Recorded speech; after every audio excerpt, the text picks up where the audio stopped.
anulamos a lei pela fé? De maneira nenhuma. Antes, confirmamos a lei.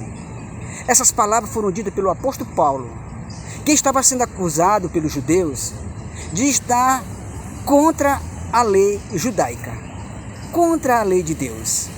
Paulo nunca foi contra a lei de Deus. Paulo era judeu, que defendia a lei de Deus. Paulo era membro dos fariseus, zelosos da lei. Este prendia os cristãos por pensar que o evangelho era contra a lei de Deus. O evangelho é uma doutrina espiritual, é a lei de Deus que veio de forma espiritual, diferente da lei que foi dada para Moisés no deserto, que foi dentro de um contexto de vida humana, de uns escravos que viviam lá no Egito, que agora foi chamado por Deus para ser uma nação, para ser cidadão israelita. A lei ela veio pôr um freio na vida dessas pessoas que viviam uma vida desenfreada, que não conhecia, não tinha consciência do pecado, que era o pecado, que era a lei de Deus. Então a lei de Deus vem mostrando o pecado e mostrando a fragilidade do homem, dizendo que todo homem está sujeito à condenação, de acordo com Romanos capítulo 3, versículo 19. Então a lei ela veio improvisada, de acordo com Gálatas capítulo 3, versículo 19, enquanto viesse o descendente que é Jesus Cristo. Jesus Cristo veio cumprir a lei no nosso lugar.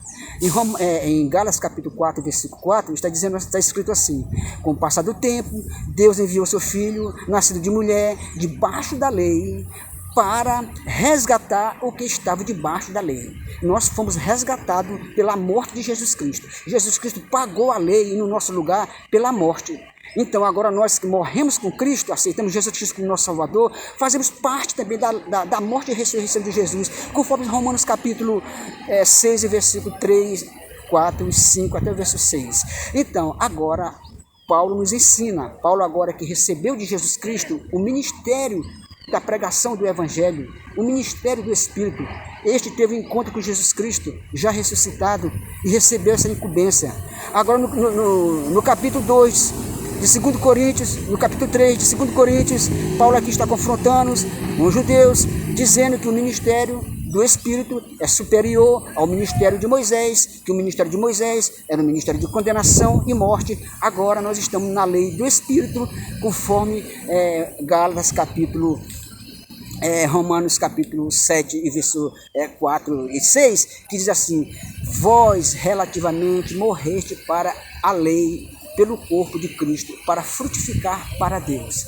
Pois agora, no Evangelho, nascido de novo, recebendo a lei no Espírito Santo, conforme a promessa da própria lei que foi profetizada pelos profetas, Ezequiel 36, e versículo 26 e 27, que naquele dia o Senhor faria uma nova aliança com a lei no nosso coração. Então agora está se cumprindo nos nossos dias a lei de Deus escrita no nosso coração, é a forma de obedecer, de cumprir a lei de Deus, como diz o apóstolo Paulo, né?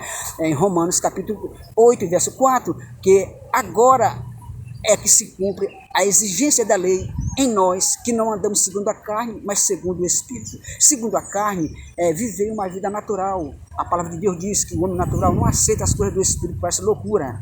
E agora nós estamos vivendo uma dimensão espiritual. O Evangelho é pregado em uma dimensão espiritual.